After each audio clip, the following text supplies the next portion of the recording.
Greetings and welcome to the Fan Perspective. I'm your host Nathan Allen. This is WNBA Weekly, the show where twice a week, usually on Mondays and Fridays, but sometimes, like today, I'll do it a day early if the schedule permits. And I stand here in front of this camera and I talk to you about things that happened recently in the association and things I'm looking forward to in the next coming days. First of all, a few milestones that got passed this week. You have Lindsey Whalen becoming just the third player in WNBA history with over 2,000 career assists, and Tamika Catchings tying Tina Thompson for second all-time in career rebounds. She now has 3,700. And then last week, a lot of great action. Delle Donne set up the game with an ankle injury, and New York just completely dominates.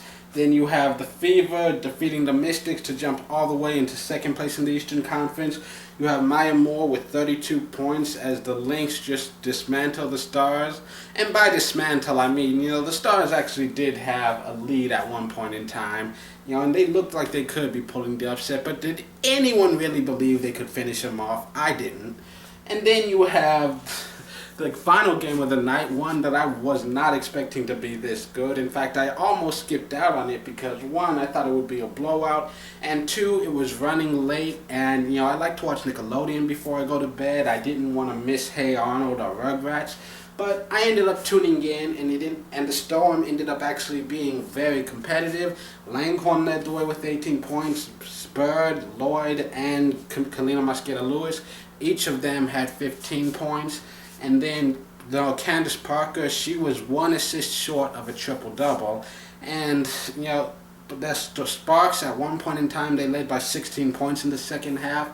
But somehow the Storm, they just kept scratching and biting, and they clawed their way up into a lead. And they end up winning the game. So, the Seattle Storm, they've won 6 games this year. 4 of them against the LA Sparks. I think they found the formula for victory. Just play LA every game. You think it has something to do with the fact that Brian's down there? I don't know. And then on Tuesday, you only had, on Wednesday, you only have 2 games. You have Tulsa, they enter the game, their entire starting lineup is in double figures, but the Sun, led by Alex Bentley and Kelsey Bone, they're able to complete a comeback victory, and the Tulsa Shock have now lost 10 consecutive games. And they're still in 3rd place. That's amazing. And then you had Sue Bird. She sat out as she always does on the second night of a back-to-back. And Phoenix, they just they dominated. What else can I say? And so that's all for last week, and now moving on to the games that are being played next week. As always, I'll tell you which games are being broadcast nationally, but for the rest, either check your local listings or you can catch every single game on WNBA Live Access. So we'll start with the games being played on Friday. You've got New York at Connecticut at 7 p.m. You've got 2 teams on opposite ends of the spectrum. You've got the Sun, who are on the outside looking in, just trying to fight back into the playoff standings, whereas the Liberty, they're a few wins away from maybe clinching a playoff berth. Hopefully. They're dominating everybody right now. They look close to unbeatable. Then you've got Minnesota at Atlanta. That one's at 7:30 p.m. on NBA TV. And hopefully Angel can put on a show. Otherwise, I don't know. It'll be on my TV. Who knows how much attention I'll be paying to it. I don't think there's anything else on TVs on Fridays anyways. At least not that I watch. And then you've got Chicago at Seattle, the second of a doubleheader. That one's going to be on NBA TV. And Seattle, that one's at 10 p.m. Eastern Standard Time on NBA TV. Did I do the whole Eastern Standard Time thing? I don't think I did. Anyways, all of these times are Eastern Standard Time, so make sure to adjust for your time zone, blah, blah, blah.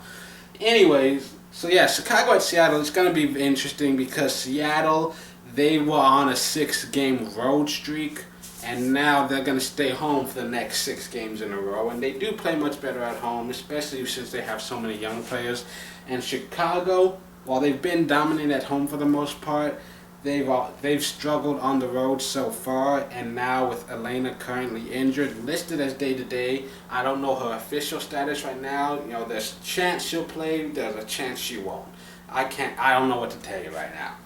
Then on Saturday, once again, only 1 game. That seems to just be, Saturday is a one-nighter thing, and it's usually not that good, but I'm going to watch it anyway since it's the only one on.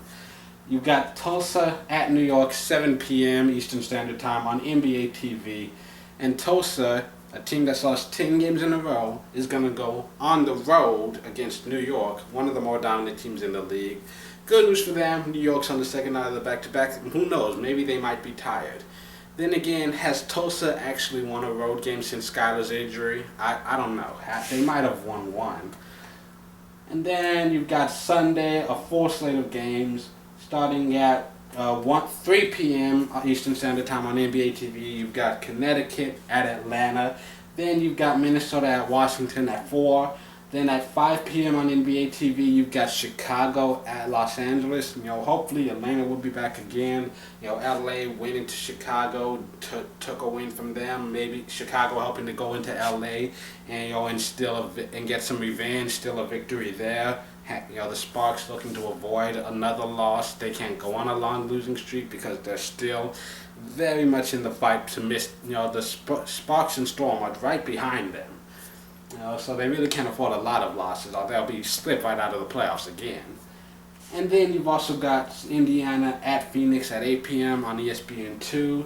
Now that one just the two second seed teams in the Eastern and Western Conferences meeting up. And then you've also got San Antonio at Seattle at NBA TV. Last time they faced, they were in San Antonio, and Seattle put up a good fight, but you fell just short.